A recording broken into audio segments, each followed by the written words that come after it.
oraciones que han hecho historia. Aquí dice nuestra presentación y el libro, porque es resumen del libro, que el Dios viviente, para quien nada es imposible, porque Él es el Todopoderoso, puede cambiar el curso de la historia, transformar la vida de una nación y hacer que cesen las guerras en respuesta a la oración. Para Él nada es imposible. Y lo que vamos a ver acá es algunas de esas oraciones que Dios hizo eco en la vida de la humanidad y tenemos una respuesta poderosa. Entonces, la Biblia nos da muchas evidencias de ello, ¿no? Muchas evidencias. O sea, imagínense Moisés cuando oró al Padre estando ahí enfrente del Mar Rojo y el mar se abrió. Entonces, para él nada es imposible. Tenemos narraciones del pueblo de Dios, tenemos narraciones del Hijo de Dios, el Mesías. Entonces vemos cómo hay esas oraciones a lo largo de la palabra de Dios que nos dejan ver que Dios escucha, que Dios atiende una oración y que Él responde de manera sobrenatural sobre estas necesidades. Entonces, aquí vamos a ir resaltando algunas de estas oraciones que han hecho historias. Algunas pues las conocemos. Por ejemplo, decía yo la de Moisés en frente del Mar Rojo, pero aquí también viene la de Moisés cuando oró esos 40 días y al regreso Israel ya había cometido pecado, ya había hecho ahí un becerro de oro. ¿Qué es lo que quería hacer Dios de ese enojo y de esa ira? Imagínese, ¿no? Así como, oye, ¿viste 10 plagas? ¿Viste cómo abrí el Mar Rojo? O sea, ¿has visto cómo te he dado alimento y me vienes con tu ídolo, ¿no? Con tu becerro de oro. Porque hubo 40 días que Moisés no regresaba y el pueblo se empezó a sentir confundido. El pueblo empezó a decir esto, ya nos dejaron aquí en el desierto, vaya usted a saber qué vamos a vivir. Y entonces su solución fácil fue ir a un ídolo, que es como la solución que la verdad todos tenemos al alcance de la mano, ¿no? Ir rapidito lo que nos soluciona, entre comillas, algo. Pero aquí la consecuencia es que Dios se enojó tanto que quería destruir el pueblo, que era el pueblo de la promesa. Y le dijo a Moisés, yo de ti podré hacer una nación. Ya, le damos delete a Abraham y ahora viene Moisés y de Moisés hacemos una nación. Y entonces Moisés oró y le dijo, no, este testimonio ha sido algo que ha escuchado toda la gente alrededor, los de Egipto. ¿Qué van a decir? Que nos dejaste morir aquí en el desierto. No, no, no, por tu nombre, que no se ha hecho esto. Entonces, allí Dios escuchó ese clamor y no destruyó al pueblo que había caído en esa idolatría, ¿no? Y bueno, al final, pues nosotros conocemos la historia, Moisés intercedió muchas veces por el pueblo y Dios le contestó en muchas de ellas, pero también hay momentos en los que vemos que Moisés le pidió, yo creo que muchas veces que le permitiera llegar a la tierra prometida y Dios terminantemente le dijo, no, no vas a ir a la tierra prometida. Entonces, también debemos entender que hay oraciones en las que Dios tiene un no para como respuesta, ¿no? Y debemos entender que Él es soberano. Vemos también en David yo creo que es muchas oraciones se hizo David, muchas, demasiadas, ¿no? Desde que él había sido ungido y de repente fue perseguido por Saúl, ¿cuántas oraciones no proclamó, ¿no? ¿Cuántas oraciones no hizo? Y recordamos las más como relevantes también, la del Salmo 51, cuando él se da cuenta de su pecado, como Dios es misericordioso y a pesar de que él pecó, él se humilló, él regresó a Dios, pues vivió con una consecuencia, no vivió con una consecuencia. Pero también vemos aquí cuando oró en función de la revuelta que vivió con su hijo Absalón. Acabamos de leer y terminar de leer Daniel y vemos también que Daniel tuvo oraciones poderosas, oraciones en las que inclusive pues fue a razón de su oración que fue llevado al foso de los leones, y vemos cómo el Señor lo cubrió. Entonces, son oraciones que han hecho historia, son oraciones que nos llevan a nosotros también a comprender que Dios tiene oídos y que Dios tiene ojos y que Dios responde de manera poderosa en función de ese plan y propósito que Él tiene. Acá el autor también nos recuerda las oraciones de Pablo, y que bueno, fue un momento también difícil porque estaba siendo encarcelado en esa prisión a causa del Evangelio. Y su decisión de Pablo pues fue orar, alabar y de manera poderosa una vez más vemos la mano de Dios que interviene y hace historia esa oración. Y bueno, ¿cómo no recordar esa oración que hizo historia para muchos, que es la oración de nuestro Señor Jesucristo en el jardín de Getsemaní? Vamos a leer la narración, está en la hoja 91, desde la 91 y nos vamos a ir a la 92. Déjeme, se lo pongo aquí. Y si alguien ya está listo para leer, empieza la oración más grande de todas las edades de sufrimiento. La oración más grande de todas las edades de sufrimiento de la humanidad es la que pronunció el Hijo del Hombre en el jardín de Getsemaní. Ahí se jugó el destino eterno de toda la raza humana,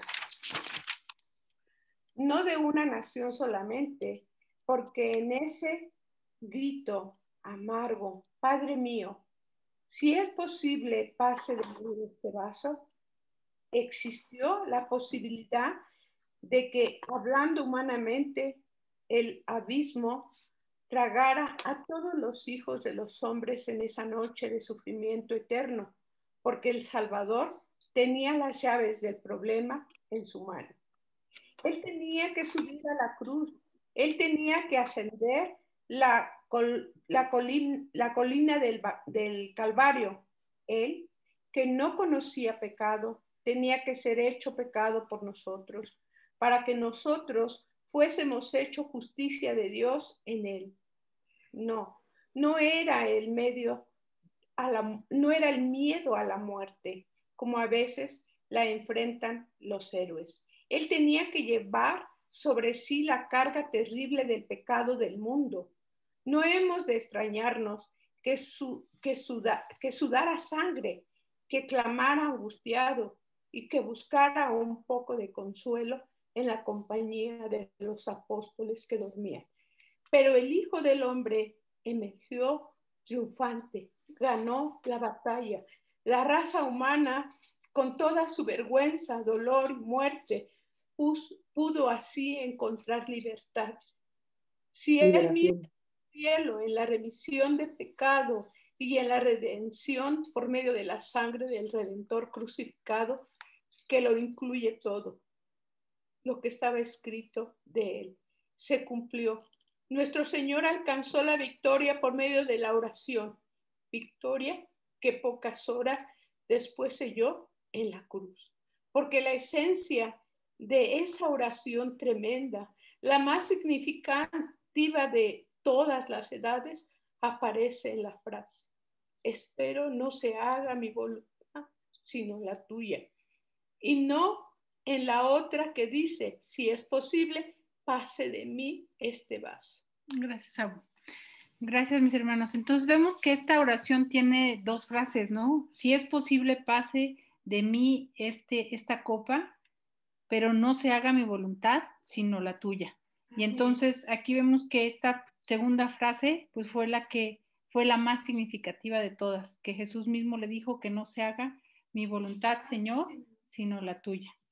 Entonces vemos que esa es de las oraciones más significativas y también vemos que hay oraciones que han hecho historia al cabo de este trayecto después en la humanidad. Y aquí nos menciona una de Zinzendorf, ¿no? Que llegó esa respuesta en agosto de 1717 y aquí nos cuenta un poco de esa historia, de cómo fue relevante su participación de este hombre en todo el movimiento misionero y cómo de ese movimiento misionero se levantaron hombres como Juan Wesley, ¿no? Entonces vemos que al final una oración que está alineada al plan de Dios tiene eco de manera universal y mundial. Y bueno, también nos hace referencia a que la historia no carece de ejemplos, ¿no? De oraciones. Y fue justamente la oración que está, le estoy leyendo, le voy a leer la página 95, se las voy a poner acá para que me siga, pero es esa oración que buscó el rey Jorge VI. Dice acá, vamos a ver. Dice, la historia profana tampoco carece de ejemplos de oraciones que fueron el factor decisivo en las grandes crisis que suelen producirse en el curso de los sucesos nacionales e internacionales. Esto a mí me hace pensar que nosotros vemos cómo Dios interviene en estos tiempos, ¿no? En el momento en el que nosotros podemos unirnos. Dice aquí que Dunkerque, y de hecho si usted ha visto, hay películas de este lugar, Sí. representa la hora más negra que tuvieron los aliados durante la Segunda Guerra Mundial. Francia había caído y 300,000 soldados ingleses huían hacia el Canal de la Mancha. Hitler se reía insolentemente. Sí, pronto quedaría quebrantada la espina dorsal del ejército inglés. Humanamente hablando, los ingleses no tenían cómo escapar. Humanamente no había salida, hermanos. Pero entonces lo que hizo el rey Jorge VI de Inglaterra, decretó un día de oración en todo el imperio británico. Muchos de nosotros que no somos súbditos británicos también oramos. ¿Qué día? Dios abrió los cielos y descendió. Dios arremangó su brazo poderoso y obró como solamente Él sabe y puede hacerlo. En el lado de las fuerzas alemanas se desencadenó una tormenta como nunca habían visto. Todos los aviones fueron abatidos. Los tanques quedaron enterrados en el barro. En medio de semejante tormenta, ni un solo soldado alemán pudo moverse. En cambio, en el lado británico, el Canal de la Mancha parecía un espejo. Jamás sus aguas estuvieron más tranquilas. Miles de botes atravesaron el canal ese día de un modo febril. Hasta las mujeres ayudaron con pequeños lanchones. Ese día fueron salvados 290,000 soldados ingleses. Inglaterra nunca fue invadida. ¿Por qué? Porque Dios intervino en contestación a la oración. Porque si alguna vez hubo una causa justa entre los muchos conflictos que han empapado la tierra con sangre y que el Señor que gobierna de los cielos podía favorecer con justicia, era la de los aliados en la Segunda Guerra Mundial. Según un artículo que apareció en el Officer Christian Union, la Unión Cristiana de Oficiales, al ver la forma maravillosa cómo la mano de Dios los había librado, los soldados ingleses organizaron círculos de oración para dar gracias. Está escrito, invócame en el día de angustia, te libraré y tú me honrarás. Señor, enséñanos a orar. Y así termina este capítulo, hermanos, y yo creo que este es justamente un clamor que yo me quedaría el día de hoy. Señor, enséñanos a orar.